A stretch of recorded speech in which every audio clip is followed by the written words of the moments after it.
मित्रों नमस्कार। आपका हमारे इस यूट्यूब चैनल में स्वागत है। शरीर विज्ञान एनाटॉमी के कुछ क्वेश्चन आंसर है, इनको समझते हैं, देखते हैं। प्रश्न नंबर 1, कौन सी ज्ञानेंद्री संपूर्ण शरीर को ढके रहती है? कौन सी ज्ञानेंद्री संपूर्ण शरीर को ढके रहती है?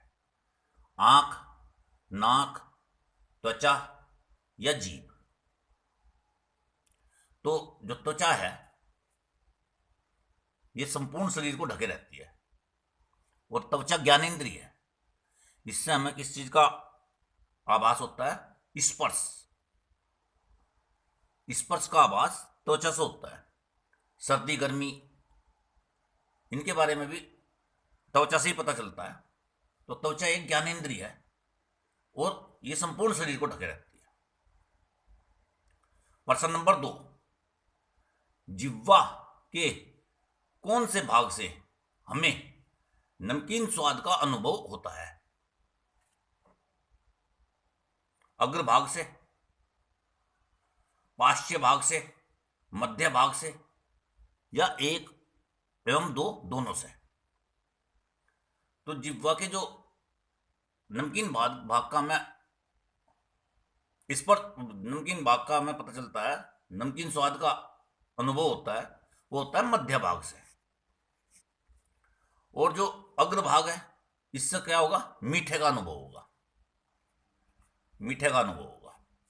और जो पार्श्व भाग है तो पार्श्व भाग से जो है किसका पीछे से? कड़वे का अनुभव होगा, कड़वा। और जो दोनों किनारे होते हैं जीभ के उनसे हमें खट्टे का अनुभव होता है। अग्रभाग से जो है होता है मीठे का, पार्श्व भाग से कड़वे का और मध्य भाग से नमकीन का अनुभव होता है। तो इसमें नमकीन का पूछा हुआ, नमकीन स्वाद का अनुभव होता है तो मध्य भाग से होता है। प्रश्न नंबर 3, संरचना के आधार पर कान को विभाजित किया गया है। संरचना के आधार पर कान को विभाजित किया गया है 4 भागों में, 5 भागों में, 2 भागों में या इनमें से कोई नहीं। तो संरचना के आधार पर कान को 3 भागों में विभाजित किया गया। 3 भागों में। कौन से? बाह्यकरण, मध्यकरण और अंतःकरण। इस इन उन सब जाना जाता है इनको। बाह्यकरण है ना, मध्यकरण और अंतःकरण। लेकिन इसमें तो जो है 4 भागों में दे रखा, 5 भागों में दे रखा, 2 भागों में दे रखा या इनमें से कोई नहीं। तो कान को तो 3 भागों में विभाजित किया जाता है, तो आंसर हो जाएगा इनमें से कोई नहीं। प्रश्न नंबर 4, श्रवण संवेदनाओं को मस्तिष्क तक भेजा जाता है अंतःकरण द्वारा, मध्यकरण द्वारा, बाह्यकरण द्वारा या एक एवं दो दोनों? तो जो श्रवण संवेदनाएं हैं उनको मस्तिष्क तक कौन से कान के द्वारा भेजा जाता है? इसका सही आंसर है अंतःकरण द्वारा। इंटरनल जो एयर होता है उनके द्वारा। ये मिडिल एयर और ये एक्सटर्नल एयर। 3, ये पिछले वाले क्वेश्चन में मैंने बताया था आपको, कान के 3 भाग होते हैं, अंतः, मध्य और बाह्य। जो श्रवण संवेदनाएं हैं उनको मस्तिष्क तक जो भेजता है वो अंतःकरण के द्वारा भेजा जाता है। प्रश्न नंबर 5, किडनी स्थित रहती है 10वीं पसली के सामने, 11वीं पसली के सामने, 12वीं पसली के सामने, 8वीं पसली के सामने? तो जो किडनी है हमारी 2 है ना। एक तरीके से जिस तरह राजमे का बीज होता है, लोबिया का बीज, उसके समान होती है आकार में। और जो इनका आकार है ये जो स्थित रहती है ये 12वीं पसली के सामने स्थित रहती है, 12वीं पसली के सामने स्थित रहती है। और जो इनका आकार है एक तरीके से किडनी का, दोनों किडनी का 5 इंच जो है लंबा होता है, लगभग 2.5 इंच चौड़ा होता है ना। और 1 इंच मोटा होता है। इस तरीके से इसका आकार है, 5 इंच लंबा, 2.5 इंच चौड़ा और 1 इंच मोटा। और जो स्थित रहती है किडनी, वो 12वीं पसली के सामने स्थित रहती है। प्रश्न नंबर 6, एक किडनी का भार लगभग होता है। तो एक किडनी का भाग 200 ग्राम, 100 ग्राम, 50 ग्राम या 150 ग्राम। तो एक किडनी का भार जो है 150 ग्राम होता है। एक किडनी का भार 150 ग्राम होता है। और जो है वजन मैंने आपको बताई, वो साइज मैंने इसका आपको बताई, 5 इंच जो है ये लंबी हुआ होती है, 2.5 इंच चौड़ी होती है और 1 इंच मोटी होती है। इस तरीके से इसका 2 किडनियां होती हैं और 12वीं पसली के सामने स्थित रहती है। प्रश्न नंबर 7, फेफड़े अंग है श्वसन संस्थान का, उत्सर्जन संस्थान का, रक्त परिसंचरण तंत्र का या एक एवं दो दोनों का। तो जो फेफड़े अंग है वह किसका है? श्वसन संस्थान का महत्वपूर्ण अंग है। श्वसन कार्य फेफड़ों के द्वारा होता है ना। और उत्सर्जन संस्थान का भी अंग है, क्योंकि जो कार्बन डाइऑक्साइड शरीर से बाहर निकालने का काम करते हैं वह फेफड़े करते हैं। उत्सर्जन संस्थान का भी अंग है। रक्त परिसंचरण तंत्र का नहीं है ना।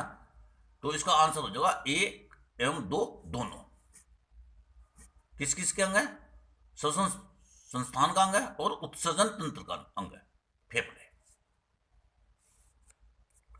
प्रश्न नंबर 8, पसीने में रिक्त स्थान दे दिया, जल पाया जाता है। तो 80%, 98%, 78% या 90%। तो जो पसीने में जल पाया जाता है वो 98% जल पाया जाता है। और 2% जो है शरीर की अशुद्धियां एक तरीके से, है ना, उसमें अम्ल, खनिज द्रव्य वगैरह होते हैं। 2% शरीर की अशुद्धियां बाहर आती है। प्रश्न नंबर 9, कार्बोहाइड्रेट के कितने प्रकार हैं? 4, 3, 2 या 1? तो जो कार्बोहाइड्रेट के हैं वो 2 तरीके का होता है। एक तो होता है उसमें स्टार्च, है ना, और दूसरा होता है उसमें शर्करा। स्टार्च और शर्करा। कार्बोहाइड्रेट के कितने प्रकार? 2 प्रकार। 2।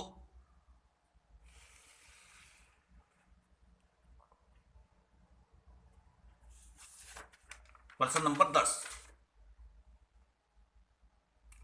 कौन सा घटक बाह्य हार्मोन्स कहा जाता है?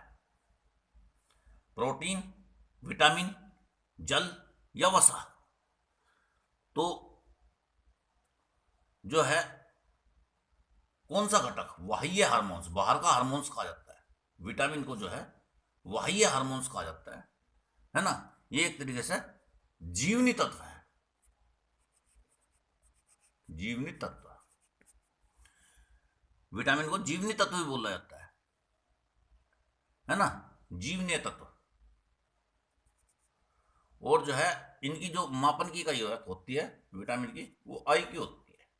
शरीर में जो है, शरीर आहार में, संतुलित आहार में विटामिन का होना बहुत आवश्यक है ना। हालांकि इनकी कम मात्रा में जरूरत पड़ती है, लेकिन एक इसको बाह्य हार्मोन्स भी बोला जाता है। प्रश्न नंबर 11, सामान्य व्यक्ति के संतुलित आहार में लवण की मात्रा होती है। लवण तो 50 से 60 ग्राम, 15 से 25 ग्राम, 10 से 15 ग्राम या 40 से 50 ग्राम। तो जो संतुलित आहार है उसमें जो लवण की मात्रा है वो होती है 10 से 15 ग्राम। संतुलित आहार में एक तरीके से कार्बोज, वसा, प्रोटीन, खनिज, जीवनी तत्व और जल ये होते हैं, है ना। इसका जो है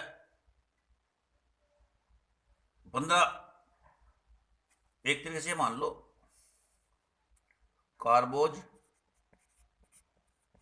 कार्बोहाइड्रेट कितना होता है, कार्बोहाइड्रेट की जरूरत पड़ती है 400 से 500 ग्राम संतुलित आहार में, है ना। फिर प्रोटीन की जरूरत पड़ती है 75 से 100 ग्राम, है ना। और जो वसा है, वसा की भी जरूरत 75 से 100 ग्राम ही। इसके बाद आपका हो गया एक तरीके से खनिज, खनिज लवण, है ना। विटामिन और जो है क्या, जल। ये इस तरीके से 1 2 3 4 5 6 चीजें संतुलित आहार में आती है। कार्बोज, प्रोटीन, वसा, खनिज, विटामिन और जल। इस तरीके से इनका संतुलित आहार का वो है। प्रश्न नंबर 12, सामान्य व्यक्ति के संतुलित आहार में 400 से 500 ग्राम खालिस्तान दे दिया पाया जाता है। वसा, प्रोटीन, विटामिन या इनमें से कोई नहीं। तो सामान्य व्यक्ति के संतुलित आहार में 400 से 500 ग्राम पाया जाता है। क्या पाया जाता है? अभी मैंने आपको बताया था, कार्बोज 400 से 500 ग्राम पाया जाता है। प्रोटीन तो जो है 75 से 100 ग्राम चाहिए, वसा भी 75 से 100 ग्राम चाहिए, है ना। तो 400 से 500 ग्राम जो पाया जाता है वो पाया जाता है कार्बोहाइड्रेट। लेकिन इसमें कार्बोहाइड्रेट दिया नहीं, तो इसका आंसर हो जाएगा इनमें से कोई नहीं। इस तरीके से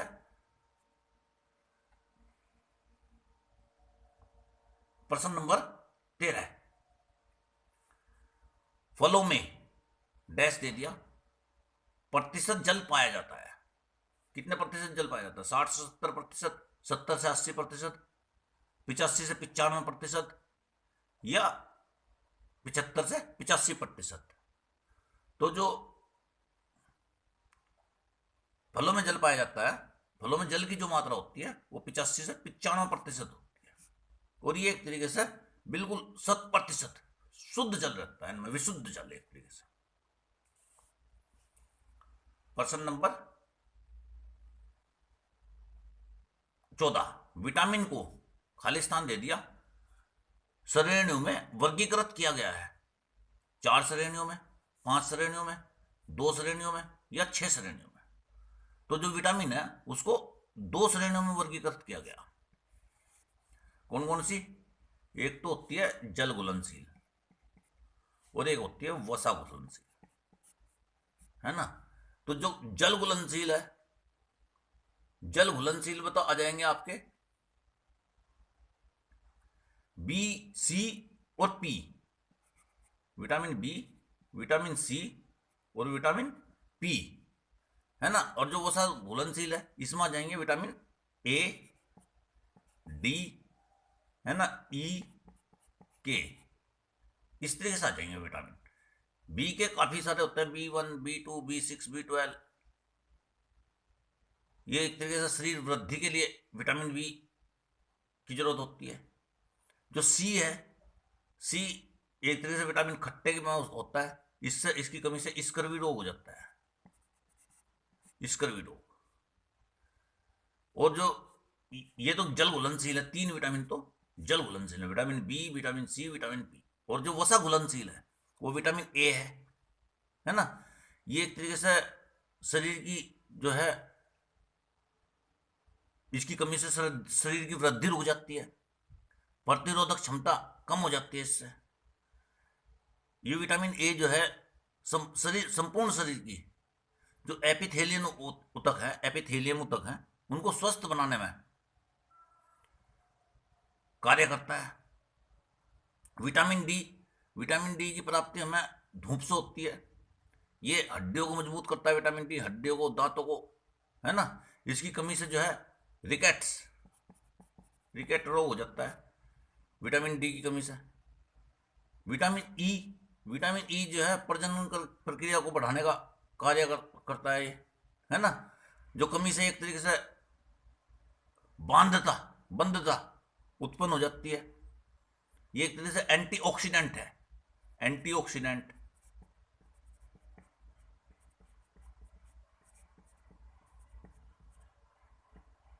एंटीऑक्सीडेंट है एक तरीके से विटामिन ई। और जो विटामिन ए के है, ये जो है रक्त वगैरह का थक्का जमाने के लिए इसमें काम आता है।